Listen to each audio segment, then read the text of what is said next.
what are so many people think that it's just a place to ship packages, but you're really a business solution location where you help small businesses and entrepreneurs with a lot of different things. Can you touch on some of the things that you do for the business community? Yeah, that'd be perfect. So you will never hear me talk about pack and ship because that's a given. I'm actually wasting the opportunity to tell someone else what else we do at the UPS store if I was to concentrate on pack and ship. You're right. We pride. If you were to ask me right now, what's your target audience? I'll say, homemakers and certainly small business owners. Why? Because those two individuals are the ones that value time better than anyone else. So when it comes to the UPS store, the fact that we like to say, you cannot do it all at once, but you can do it all at the UPS store, it nails the idea that those individuals are the ones that we're after. You come to the UPS store if you're small business owners and you're looking for business cards. We can get those printed. We can get those designed. Our UPS stores have 2 graphic designers on staff that can help individual with an idea, put it down on paper, come up with a flyer, come up with a poster, come up with a banner or yard sign, come up with anything that you would want your brand to be printed on to capture the attention of your intended audience. If you are a home maker, and take, for example, during the COVID season, the last thing you wanted was to have your children be taken in and out of the car every time you had to go to a different location to take care of those little tasks and those little requirements that had to be done throughout the day. At the UPS store, you could get your mail sent, you could get your mail received, you could have your documents scanned, email, you could have your passport photo be made, you could have your notarizing being done, all in one location instead of having to go to the bank or having to go to the post office. Why? Because you can buy your stamps at the UPS store, all by having just to take the children out of the car just one time in one safe place and be able to put them right back and take them right back home instead of being all over town, increasing the risk of maybe becoming infected by the virus. So that's just an example of the things that we can do there. So yeah, you'll never hear me talk about pack and ship. That's a given. That's why I like telling people that the Yankees are a baseball team. It's what else can we do that are able to capture you while you're there. We mentioned before being attached to a big company. Yes, we do have a financial benefit associated with each and every drop off from an Amazon. We benefit from that. But it will be silly for a UPS store owner to think that the $1.12 or the $1.27 that we receive for that drop off is where the money is or where the services are. We have trained our staff to openly engage with everyone that comes in for just a drop off and embrace the idea that we have an individual that is coming through our door that we have not paid for.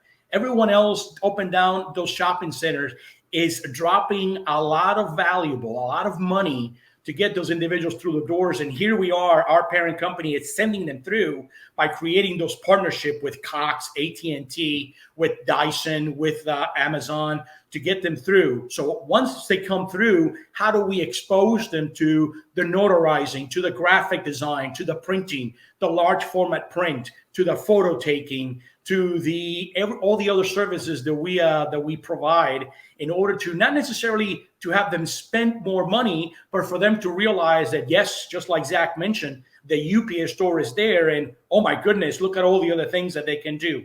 If that individual was to drop off the return and we were to get $1.27 and turn around and leave, we have left a huge amount of investment walk out the door without information to either have them benefit for that themselves or to tell someone else, hey, did you know that at the UPS store we were able to get X, Y, and Z done instead of just the dropping off?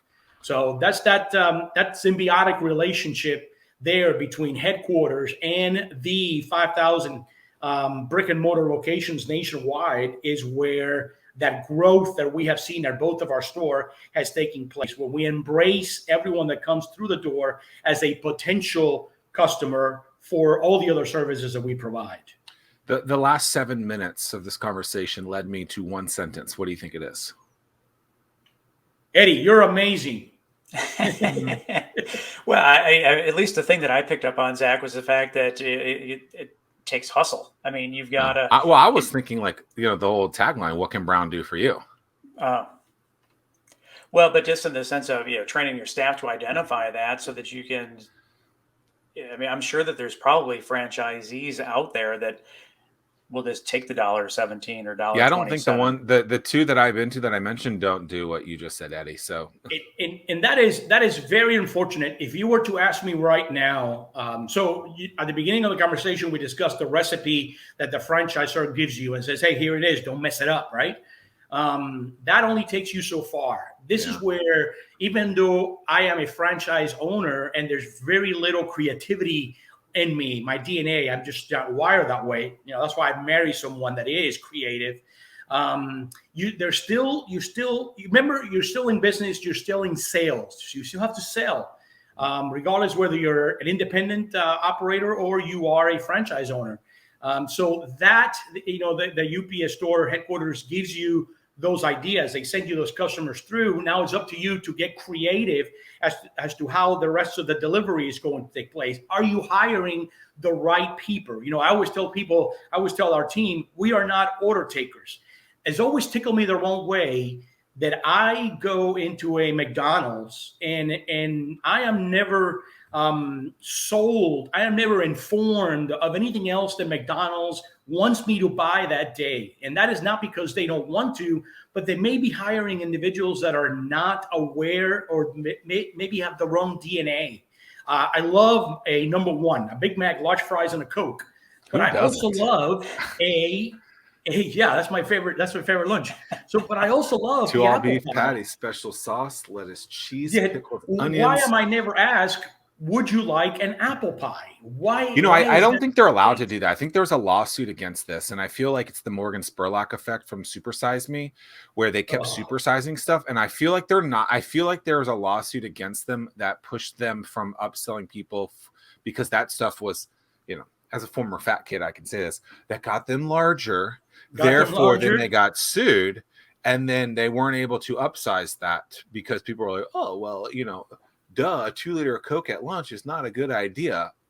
Duh, but I can sue McDonald's because I'm going to sue every world." I feel like there's actually something around that. It could absolutely be what you're saying, but I do think there was a lawsuit around them not able to upsell certain things. I think to Eddie's point, we would definitely inform the client of what else we have going on. Why shouldn't you? I mean, because the thing is, you already have them as a client. They're in your store. It's your job to keep them, right? It's cheaper for you to.